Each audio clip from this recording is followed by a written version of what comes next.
మనం చాలా విషయాల్లో తొందరపడుతూ ఉంటాం కానీ ఆయన నిర్ణయ కాలం ఒకటి ఉంటుంది. ఆ నిర్ణయ కాలం వరకు కొంచెం ఓపిక పట్టాలి. ఓపిక పట్టలేకపోవటమే మన బలహీనత, మన పొరపాటు అన్నమాట.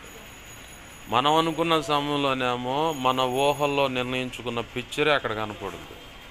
అదే దేవుడు అనుకున్న సమయంలోనేమో అసలు మనం ఊహించింది జరుగుతుంది. ఆయనేమో శాశ్వత కాలమైన పరిష్కారం చూపిస్తాడు, మనమేమో ప్రస్తుత కాలం పరిష్కారం చూసుకుంటాం. మన ఆలోచనకి, మన ప్రయత్నానికి, మనం చేసుకునే లేదా సిద్ధపరచుకునే వాటి విషయాల్లో ఇలా ఉంటుంది. ప్రభువు నిర్ణయించింది అయితేనేమో అసలు అది కాదు, వెల్ సెటిల్ అనమాట. ఇక దాన్ని కదిలించడానికి కూడా ఎవరి వల్ల కాదు. అంత పటిష్టంగా పునాది వేస్తాడు, అంతే పటిష్టంగా నిర్మాణం అనేది జరుగుద్ది. ఇక ఇది చెక్కు చెదరదనమాట. ఈ భూమి మీద మనిషి ప్రయత్నం చేయాలన్నా, లేదంటే మనకు కనపడకుండా సైతాన్గాడి ప్రయత్నం చేయాలన్నా, దేవుడు నిర్మించిన దాన్ని పడగొట్టడం అసాధ్యం. అది అసాధ్యం. ఒకవేళ మనకు అనుకోవచ్చు యోబు జీవితంలో ఇలా జరిగింది కదయ్యా అని. అది దేవుడు అనుమతిస్తేనే జరిగింది. మన విశ్వాసాన్ని పరీక్షించడానికైనా అప్పుడు యోబు జీవితంలో అనుమతించిన ఆ సందర్భం చూసుకోవచ్చు. కానీ అన్ని వేళలా అన్ని విషయాల్లో అలానే ఉంటుంది అన్నది మన భ్రమ, సైతాన్గాడు పెట్టే తప్పుడు ఆలోచన అన్నమాట. మనం ఎప్పుడైతే దేవుని మీద ఆనుకొని నిలబడి చూస్తూ ఉంటామో మనకున్న ఇరుకులో కూడా ఆయన ఆశీర్వాదాన్ని చూపిస్తాడు, నెమ్మది సమాధానాన్ని చూపిస్తాడు. ఒకవేళ ఇప్పుడు ఇలా ఉన్న దాన్ని బట్టి మీరు అనుకుంటున్నారు ఇల్లు ఇలా ఉంది కాబట్టి ఎప్పుడైద్దో ఆ వర్షాకాలం వచ్చే లోపల కాస్త నీడబడితే బాగుండు అనుకుంటాం. వాస్తవికంగా మనకున్న తలంపును బట్టి కనుక ఇది సరిచేసి రేకులు వేసామనుకో, ఆ పూరి గుడిచుంటేనే బాగుండు పాస్టర్ గారు అంటాం. ఏది ఎండలను బట్టి. ప్రభు సంకల్పంలో ఖచ్చితంగా నీకు ఎప్పుడు నీడ పడాలో అప్పుడు పడుతుంది. వర్షాకాలం అయితే ఇది సెట్ కాదు, ఆ సమయానికి కరెక్ట్గా అన్నీ సెట్ అయిపోతాయి. ఎండకి ఏంటంటే వృద్ధాప్యం మంది ఉన్నారు కాబట్టి మీకు ఈ పూరి గుడిసే చలువ ఏంది. అదే మనకు రేగులు వేసుకున్నాం అనుకో, అమ్మో ఇక్కడ ఉండలేకపోతున్నారా, అరే అబ్బాయి కూలర్ తేండిరా అని చెప్పని కబురు పెడతాం. అరే అబ్బాయి కాస్తంత ఇబ్బందిగా ఉందిరా మీరన్నా రాండిరా అని చెప్పని కబురు పెడతాం. అదే కనుక ఈ చెత్త ఈ పూరి గుడిసే ఉందనుకో, ఈ ఎండాకాలం అంతా చల్లగా ఉంటుంది, ప్రస్తుతం ప్రాణానికి నెమ్మది కలుగుద్ది, ప్రశాంతంగా ఈ 3 నెలలు నడిచిపోద్ది. ఈ 3 నెలలు అయిపోయే లోపల నీకు చక్కగా రేకులు పడతాయి. వర్షాకాలం కానీ ఆ తర్వాత ఉన్న చలికాలం కూడా ఏ ఇబ్బంది లేకుండా ప్రశాంతంగా నడిచిపోద్ది బండి. ఏంది మనం తొందరపడ్డానికి అంత తెప్పలే. ఇప్పుడు రేకులు వేసిన తర్వాత కూలర్ అంటావు, కూలర్ అన్న తర్వాత ఇంకేదో ఇటు కాదురా ఏసీ అంటావు. ఇక ఏదో ఖర్చులు పెరగటే తప్ప తగ్గేదేం లేదు. చిన్న మాట వాక్యం చూసుకుందామండి. వస్తాయి, ఖచ్చితంగా వస్తాయి. సగం డబ్బులు ఇచ్చాడు, ఇచ్చి ఖండం చేసుకుంటా అన్నాడు. 2 నెలలు టైం మిగతా ఇచ్చి ఖండం చేసుకుంటాం అన్నాడు. ఈ పిల్లడు నమ్మాడు, ఆ కాసుని తీసుకున్నాడు. అది 4 కాసులు పంచుకున్నారు, బాకీ వాళ్ళు ఇది వాళ్ళు అడ్డుకున్నారు. సరే, తర్వాత మాట్లాడుకుందాం. సరే, చిన్న మాట చదువుతాను, వాక్యం చదువుతాను. ఆదికాండము 17వ అధ్యాయం 1వ వచనంలో కూర్చుంటా, ఒక మాట చదువుతాను. అబ్రహాము 99 ఏండ్ల వాడైనప్పుడు యెహోవా అతనికి ప్రత్యక్షమై, నేను సర్వశక్తి గల దేవుడను, నా సన్నిధిలో నడుచుచు నిందారహితుడిపై ఉండన్నాడు. ఇదే మాట మళ్ళీ ఇంకో చోట ప్రభు అంటాడు,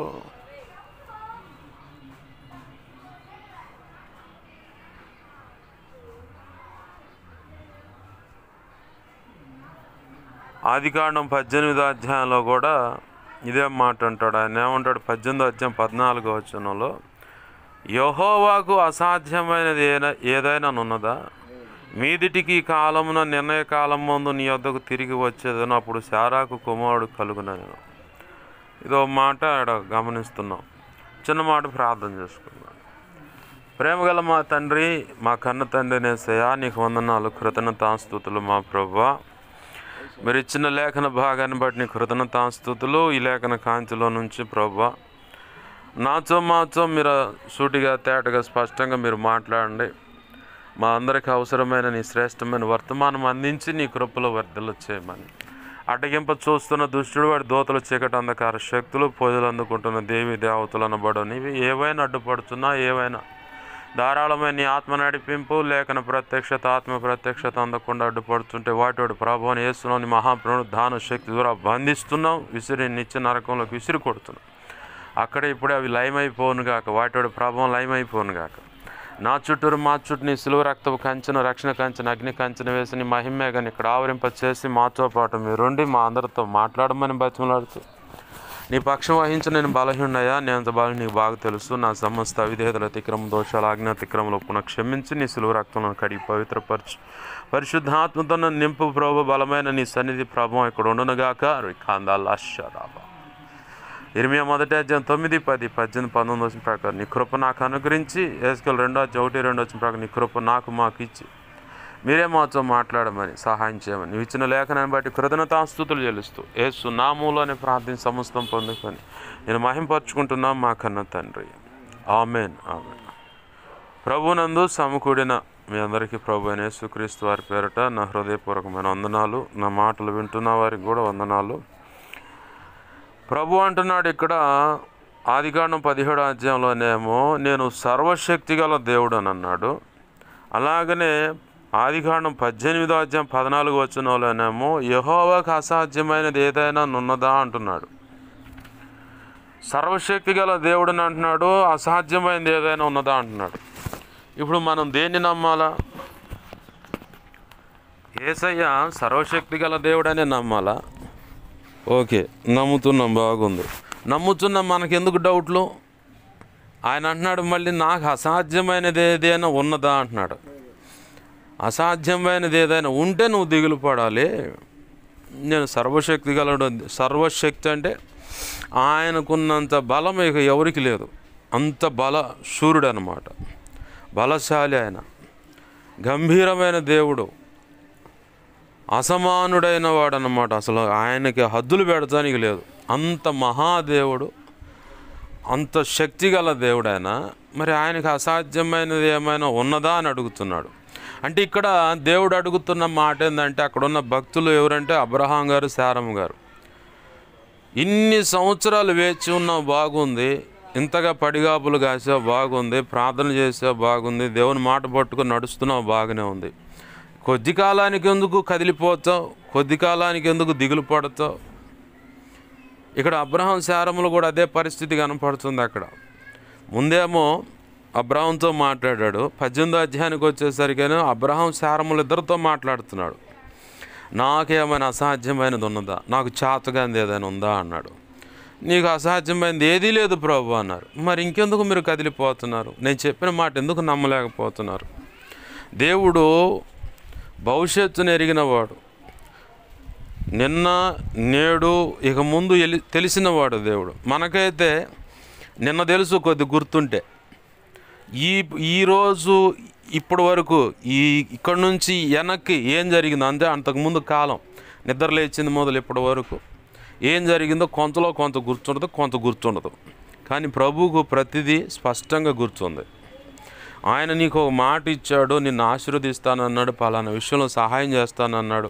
సహాయం చేస్తానన్నాడు కాబట్టి కొంతమందిని కదిలించాడు, వాళ్ళందరినీ ఒక మాట మీదకు తెచ్చాడు. మన మనసులో ఎలా ఉంటుందంటే, ప్రస్తుతం వాళ్ళు మాట ఇచ్చారు కాబట్టి, దేవుడిని అడుగుతున్నాం కాబట్టి ఈ పని జరిగితే బాగుండు, తొందరగా అనుకుంటాం. కానీ ఆ పని వల్ల మనం తొందరపడిన దాన్ని బట్టి నష్టాన్ని చూస్తాం, కానీ ఆశీర్వాదం చూడలేం. కాబట్టి ప్రభు ఏమంటున్నాడంటే, నాకు అసాధ్యమైనది ఏమైనా ఉంటే నువ్వు దిగులు పడు. ఎర్ర సముద్రం మీద ముందుకు వచ్చారు ప్రజలంతా, అయ్యో అమ్మో అని చెప్పని కేకలు పెట్టాడు ఒక పక్కనైతే, ఇంకో పక్కేమో మోషే మీద తగువ పెట్టేవాడు ఒకడైతే, ఇంకొకళ్ళు ఏమో దేవుణ్ణి ప్రశ్నించేవాళ్ళు అయ్యారు. ఇలాగ తెలియదా? ఐగుప్తులో 10 అద్భుతాలు జరిగాయి. కఠినంగా వ్యవహరిస్తున్న ఫరోను సైతం ముచ్చెమటలు పట్టించి చెవులు ముక్కులు పిండి కానీ మరి బయటకు తీసుకొచ్చిన దేవుడు ఆయన. మరి ఇంత చేసిన దేవుడు ఇక ముందు చేయడానుకోవడానికి మనం ఎందుకు దిగాలు పోవాలి? మన విశ్వాసం ఎలా ఉండాలంటే ఒలీవ మొక్కలాగా ఉండాలి. విశ్వాసం అంటే ఒలీవ మొక్క ఎప్పుడు జీవిస్తూనే ఉంటుంది, దానికి ఇంతటికి చావు లేదు. 128వ కీర్తనలో దేవుడు మాట్లాడుతున్నాడు భార్య బిడ్డల విషయంలో. భార్య ఫలించేడు ద్రాక్షవల్లి అంటాడు, బిడ్డల విషయంలోనేమో భోజనపు బల్ల చుట్టూ ఉన్న ఒలీవ మొక్కలు అంటాడు. ఇప్పటికీ యేసుప్రభు వారి కాలంలో ఉన్నటువంటి ఒలీవ మొక్క, ఆ మొక్క అంతే పచ్చగా కళకళలాడుతూ అంతే ఉంది ఆ ప్రాంతంలో. అంటే ఇది విశ్వాసానికి మూలంగా చూపిస్తున్నాడు దేవుడు. విశ్వాసం అంటే మన విశ్వాసం ఎప్పుడు చిగురించేలాగా ఉండాలి, జీవం కలిగి ఉండాలి. ఇంకొకరు నీరు గార్చే రీతిగా ఉండకూడదు మన విశ్వాసం. ఒలీవ మొక్క అదే మనకు నేర్పుతుంది. ఒలీవ మొక్క ఇప్పటికీ జీవం కలిగి ఉంది, దానికి చావు తెలియదు. జీవానికి సాదృశ్యంగా ఉంది, విశ్వాసానికి సాదృశ్యంగా ఉంది, చిగురించే దానికి సాదృశ్యంగా ఉంది. మన భక్తి అయినా విశ్వాసమైనా దేవునితో నడిచే విధానమైన జీవం కలిగి ఉండాలా, చిగురించేలాగా ఉండాలి, పటిష్టంగా ఉండాలి. ఈ రెండు వీటిలో ఏది తేడా పడ్డా కానీ మన డొల్లతనం కనపడుతుంది. ప్రభు కృపలో దేవుని పాదాలు పట్టుకుని, అయ్యా నా విశ్వాసాన్ని ఇంకా వృద్ధి పొందించు. శిష్యులు అడిగారు, బాగానే. శిష్యులు ఏమేమి అడిగారంటే కొన్ని విషయాలు, సందర్భాలు. ఒకటేంటంటే మాకు ప్రార్థన నేర్పు అని అడిగారు. రెండవదేమో వాళ్ళందరికీ ఉపమాన రీతిగా చెబుతున్న వాక్యం మాకేమో ఏదో కొంచెం కష్టంగా అన్నట్టుగా వినపడుతున్నాయి ఆ మాటలు. ఎందుకని వాళ్ళకు ఉపమానంగా చెబుతున్నా అని అడిగారు. ఇంకొకటేమో మా విశ్వాసాన్ని వృద్ధి పొందించు అని అడిగారు. ఇంకొకటేమో నీవు మాకు తండ్రిని కనబరచు అని అడిగారు. ఇంకొకటేమో ఈ దెయ్యం మేమెందుకు వెళ్ళగొట్టలేకపోయామని అడిగారు. ఇంకొకటేమో మాలో ఎవరు ప్రభువా నిన్ను పట్టించేదని అడిగారు. ఫైనల్గా అపోస్తుల కార్యం కాడికి వచ్చేసరికి ప్రభువా నీ రాకడకు మత్తయి 24కు వచ్చేసరికి నీ రాకడకు సూచనలు ఏంటని అడిగారు.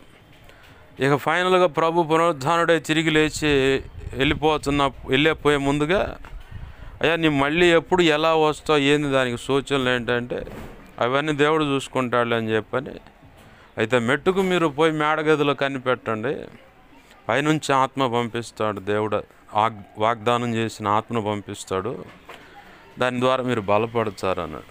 అంటే శిష్యులు అడిగిన ప్రశ్నలు ఇవన్నీ. అయితే మనం కూడా అడగాల, ప్రభువా నాకు ప్రార్థన నేర్పు, నాకు నా విశ్వాసాన్ని బలపరచు, నీతో అంటుకట్టబడేలా కృప నువ్వు. నీతో నేను అంటుకట్టబడినప్పుడు ఏ పరిస్థితి ఉన్నా నేను కదిలిపోను, ఎటువంటి సిచ్యువేషన్ అయినా సరే అసలు నేను నిన్ను ప్రశ్నించను. మనం ఏం చేయాలంటే ఒంటరిగా ఉండి ఇక అదే ఆలోచనలో ఉంటే ఏవేవో రకరకాల ఆలోచనలు వచ్చి మానసికంగా మన లోపలే నలపబడుతూ ఉంటాం. ఆత్మ కూడా నలిగిపోద్ది. దానివల్ల తెలియకుండానే మనం క్షీణించిపోతా, రోగగ్రస్తులుగా మారిపోతాం. అధికంగా ఆలోచించటం వల్ల కూడా రక్తస్రావం అనేది జరుగుద్దని ఆడవాళ్ళ విషయంలో డాక్టర్లు చెబుతున్న మాట. అధికంగా ఆలోచించటం వల్ల కూడా మనిషి రోగగ్రస్తురాలుగా అవుతారని డాక్టర్లు చెబుతుంది. ఏ వ్యాధి అయినా పట్టవచ్చులే కానీ అబ్బాయి ఈ వ్యాధి పట్టకూడదు అంటారు. ఏమిది అది? మనోవ్యాధి. దానికి మందు లేదురా, ఎంత తిన్నా ఒంటికి పట్టదు, మనిషి కృషించుకుపోతూ ఉంటాడు అని చెప్పాను. ఒంటరిగా ఉన్నప్పుడు ఈ వాతావరణం మనల్ని అలుముకుంటుంది ఒంటరిగా ఉన్నప్పుడు. అయితే దీన్ని ఇదిలిచ్చి మనం ఏం చేయాలంటే ఇక ఖాళీగా ఉన్నప్పుడు దేవుని స్తుతించటం, మనకు తెలిసిన ప్రార్థనే వదిలిపెట్టకుండా, ఏమన్నా డిప్రెషన్కి సంబంధించి లేదంటే ఒంటరిగా ఉన్నానే, నేను ఒంటరిదాన్ని, నా పరిస్థితి ఇదేందని చెప్పని ఆలోచనలు వచ్చినప్పుడు దేవుని స్తుతించటము, ప్రార్థన చేసుకోవటము, వాక్యం చదువుకోవటము, లేదంటే ఏదన్నా దేవుని పాటలు వినటము, ఇట్లాంటి సెక్షన్కు మనం ట్యూన్ అవుతూ ఉంటే, అంటే డైవర్డ్ పక్కగా తిరిగిపోవటం అన్నమాట. ఆ తలంపులు మీదకు వచ్చి అటాక్ చేయకుండా ఇటు దేవుని పనిలోకి ఇట్లా తిరిగిపోతూ ఉంటే మనకు ఆ సమస్యగానే ఉండదు. మనల్ని అటువంటి ఒంటరితనం బాధించదు. ఇక నీ మనస్సు అదంతా ఏంటంటే ఇక దేవుని పని మీద ఉంటుంది, దేవుని మహింపరిచే విధానం మీద ఉంటుంది. చూసేవాళ్ళు వచ్చి అడగాలి, ఏమా నువ్వు ఒంటరిదాన్ని అనిపించట్లేదని. నాకెందుకు, నా ప్రభు ఉన్నాడుగా నాతో. నా ప్రభు నేను స్తుతిస్తూ ఉంటే ఆయన వస్తాడు నా దగ్గరికి, మాట్లాడుతూ ఉంటాడు కమ్మగా. ఇక నేను నా ప్రభు మేమిద్దరం ఇక ఇట్లా సాగిపోతూ ఉంటాను. నా ప్రభు చెప్పే సంగతులు వింటూ ఉంటాను, నా ప్రభువును మహింపరుచుకుంటాను, నాకెందుకమ్మా ఒంటరితనము అని చెప్పని చెప్పగలుగుతాం. ఈ అనుభవం మెట్లోకి మనం అడుగు వేయలేనప్పుడు ఏమైందంటే ఇక కృంగిపోయి నేను ఒంటరిదాన్ని, నేను ఒంటరిగాడిని, నాకు ఎందుకు ఈ పరిస్థితి అని దేవుణ్ణి ప్రశ్నిస్తూ ఉంటాం. మనం అదే దేవుని పనిలో మనం మైండ్ సెట్ అయితే ఇక ఈ స్థితిని బట్టి కూడా ప్రభు నీకు కృతజ్ఞతాస్తుతులయ్యా, నువ్వు నాకు తోడే ఉన్నావు, నాకు చాలు. ఏముందయ్యా శాశ్వతం, ఒకానొక సమయంలో నువ్వు నన్ను పిలుచుకుంటే నేను ఇవన్నీ వదిలేసి రావాలా. కట్టుబాట్లతో కూడా రాలేను. నేను తల్లి గర్భంలోంచి దిగంబరిగా వచ్చాను, దిగంబరిగానే నన్ను తీసుకువెళ్తారు. ఒక లెక్క చెప్పాలంటే నీ ఎదురు నేను ఇప్పుడు దిగంబరిగానే ఉన్నాను. సిగ్గు కప్పుకోవడానికి, సమాజంలో ఒక గౌరవం పొందుకోవాలంటే నేను సిగ్గు కప్పుకోవడానికి వస్త్రం ఉండాలి కాబట్టి వస్త్రం కట్టుకున్నానే తప్ప ఇంకేమి లేదు ప్రభు అని చెప్పని ఆయన మహింపరచగలుగుతాం. ప్రభు అంటున్నాడు, అది లేదు ఇది లేదని ఇలా కూర్చొని మానసికంగా కృంగిపోయి ఆలోచనలో కూర్చొని డేలా పడిపోకుండా నా వైపు నీ మనసును దిప్పు, నా మీద ఆనుకో, మిగతా అన్నీ నేను చేసుకుంటూ వస్తా. నువ్వు కదిలిపోవాల్సిన పని లేదు, నువ్వు కదిలిపోయి నన్ను కంగారు పెట్టవద్దు అంటాడు ప్రభు. ఎందుకంటే నువ్వు కదిలిపోయావంటే ఆషామాషిగా అయితేనే కదలవాయా. కదిలిపోవటం అంటే ఇక నిన్ను నువ్వు ఏడుస్తా మానసికంగా కృంగిపోతూ ఉంటావు, ఆత్మ నలుపుకుంటూ ఉంటావు. ప్రభు సంకల్పం ఏంటంటే నీ ద్వారా కొంత పని జరిగించుకోవాలని. మనం ఏం చేస్తామంటే ఈ ఉన్న పరిస్థితులను చూసుకొని నలపబడుతూ ఉంటాం, మనం నలుపుకుంటూ ఉంటాం, కృంగిపోతూ ఉంటాం. ఈ పరిస్థితిని బట్టి దేవుడు అనుకున్న పని కుంటుపడిపోద్ది. ఒక్కో సమయంలో సైతాను గాడేసిన ఎత్తుగడను బట్టి ఒకవేళ ప్రభు చిత్తంలో కాకపోయినా ప్రభు చిత్తమైన పిలుపు అందుకున్నాం అనుకో, ఈ జీవుల్లో ఉన్న ఈ జీవి కాస్త వెళ్ళిపోయింది అనుకో, దేవుడు అనుకున్న పనికి బ్రేక్ అయిపోతాం. ఐహిక విచారాల మీద మనసు నిలపక, దేవా నీ పని కోసం నా ఆయుష్ను పొడిగించు, నీ పని కొరకు నన్ను ఆరోగ్యవంతుడిగా మార్చు, నీ పనికి నేను ఉపయోగపడాలయ్యా. ఈ వయసులో కూడా అది 18 కావచ్చు, 13 కావచ్చు, 15 కావచ్చు, 20 కావచ్చు, 30, 40, 50, ఇక సెంచరీ దాటని ఏమన్నా కానీ ఈ వయసులో కూడా నన్ను వాడుకుంటాడంటే వాడుకుంటున్నాడు. నిన్ను ఇలా ఇక్కడ ఉపయోగపెట్టుకొని ఈ సమాజం కోసం ప్రార్థన చేస్తూ ఉన్నాడు. అది దీవెన కాదా నీకు? మరి అది ఎంత ఆశీర్వాదం. అసలు సేవా పరిచర్యకి లేదంటే ఇలా ఇక్కడికి వచ్చి 4 మాటలు మీకు అందియటం విషయంలో కానీ, లేదంటే ఈ సమాజం ప్రజలు నశించిపోకూడదని ప్రార్థన చేయటం కూడా ఒక దీవెనే. ఇలా సహకరించడానికి కూడా ఒక ఇల్లు సహకారంగా నిలబడుతుందంటే మరి అది దీవెనేగా. నేను చెప్తా, మా ఇల్లు మేము సహకరించాం పరిచర్యకి, దైవజనులు వచ్చి ఇలా ప్రార్థన చేసుకుంటాము అంటే రండే వచ్చి చేసుకున్నాను. 4.5 సెంట్లో ఆరాధన జరిగించారు, గొప్ప గొప్ప అద్భుతాలు జరిగినాయి.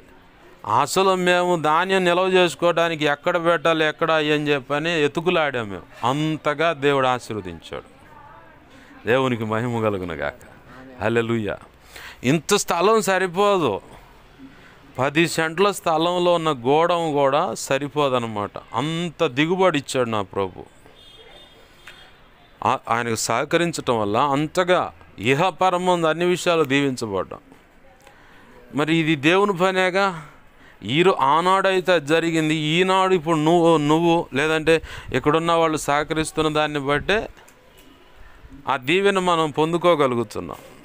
ఇది కనబడకుండా దీవెన అయితే ఒకరోజు ఖచ్చితంగా దాని ప్రతిఫలం చూస్తావు కనులారా. ఆమేన్, హల్లెలూయా. ఏంది దిగులు పడాల్సిన పని లేదు. దేవుడు నీతోనే ఉన్నాడు, నీకు తోడై ఉన్నాడు. ఏంది ఆయన నిర్ణయ కాలం ఒక కాలం ఉంది, ఆ కాలం వరకు ఓపిక పట్టు. శారము తొందరపడి హాగర్నిస్తే ఇష్మాయిల్ని తెచ్చుకొని ఇప్పటికీ తన్నులు తింటా ఉన్నారు, తన్నుకుంటున్నారు, గందరగోళంగా ఉన్నారు. అటువంటి పొరపాటు అంటే ఒక ఆడగూతుర్నిచ్చి భర్తతో పొమ్మని చెప్పి ఇట్లా చేసింది. అంటే ఇక్కడ పొరపాటు అనమాట, తొందరపడి చేసే నిర్ణయం, తొందరపడి చేసే పనులు.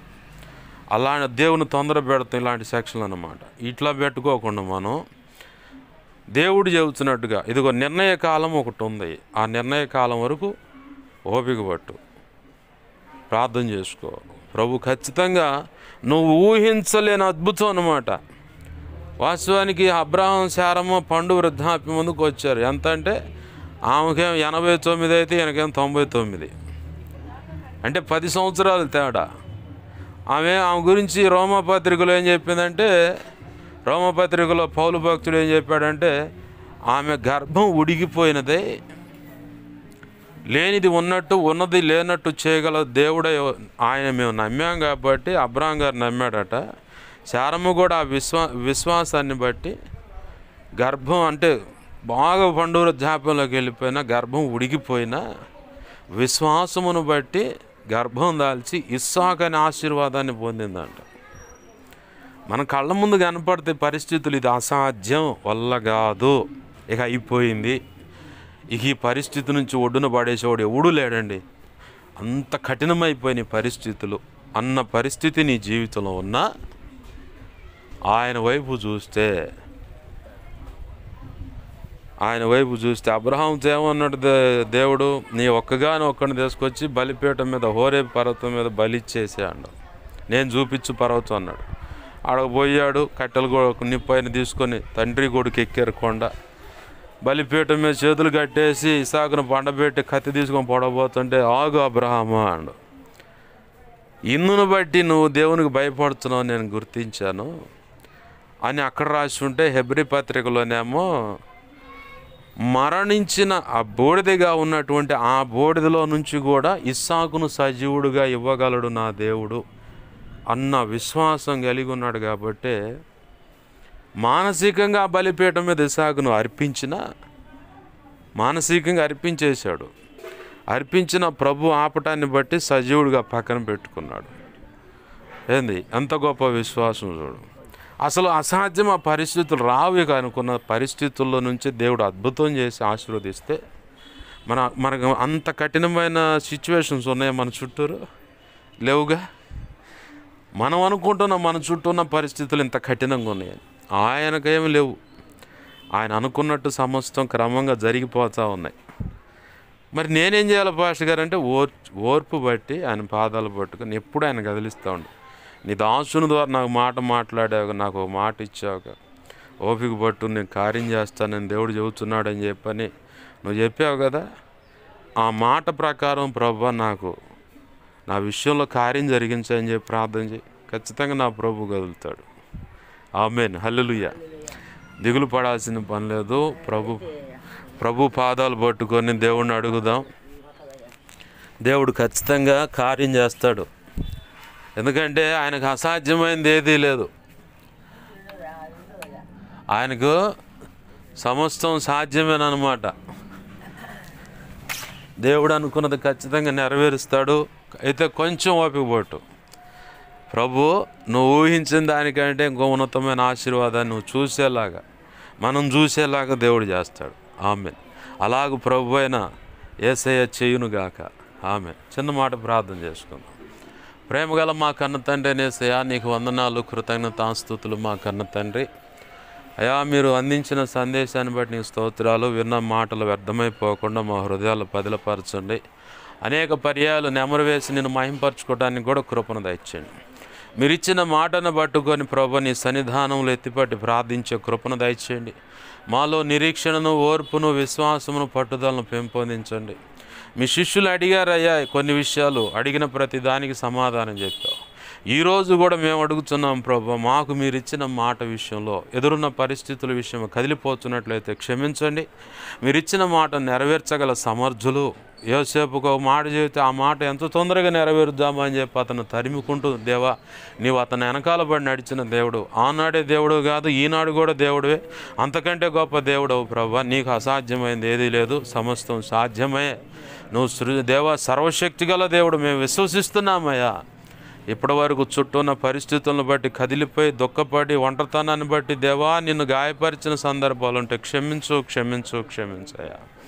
కృపచేత ఆదరించమని, పరిశుద్ధాత్మతో బలపరచమని, నీ ఆలోచన, నీ మాట చొప్పున, నీ ఆత్మ చొప్పున మా చేపట్టుకు నడిపించమని, నీ నిత్యానుసారంగా మమ్మల్ని నడిపించి నీ కృపలో వర్ధిల్ల చేయమని నువ్వు నిర్ణయించిన ఆశీర్వాదం మాకు దయచేయమని బతిమలాడుతూ నీ వాక్యాన్ని హెచ్చించుకుంటూ నీ నామాన్ని ఘనపరుచుకుంటూ 2 తిమోతి 1:12 ప్రకారం నీ కృపాస్తాలకు బిడలు నన్ను మమ్మల్ని సమస్తాన్ని అప్పజెప్పుకుంటూ కళలో నిద్రల దర్శనం స్వప్నాలు చూపించబడ్డ సమస్త చేగుషోలుడు ప్రభావ నీ మహాపునరుద్ధాన శక్తి ద్వారా ఏసునాలు బంధిస్తున్నాం లయపరుస్తున్నాం బంధించి లయపరిచిన కృతజ్ఞతాస్తుతులయ్యా నాకు మాకు మా మీద ఇంకెవరు కానీ కళలో నిద్రల దర్శనం స్వప్నాలు చూపించబడ్డ సమస్త మంచి కళ మంచి దర్శనం మంచి స్వప్నం నిద్రలు చూసిన సమస్త మంచి ఏసునాలు నీ మహాపునరుద్ధాన శక్తి ద్వారా త్వరపెట్ట జరుగునుగాక నెరవేర్చబడుగా త్వరపెట్టి జరిగేలా చేసి నెరవేర్చిన కృతజ్ఞతాస్తుతులు మా తండ్రి కనికరించి నీ కృపా కార్యములు జరిగించి నీ చిత్తం నెరవేర్చమని బతిమలాడుతాం మా కోసం ప్రార్థించండి ఆయా రీతులుగా అడిగిన ప్రతి ఒక్కరు అవసరత నీ కృప తీర్చబడును గాక మా కోసం పరిచయం కోసం అన్ని విధాలు ఉపవాసించి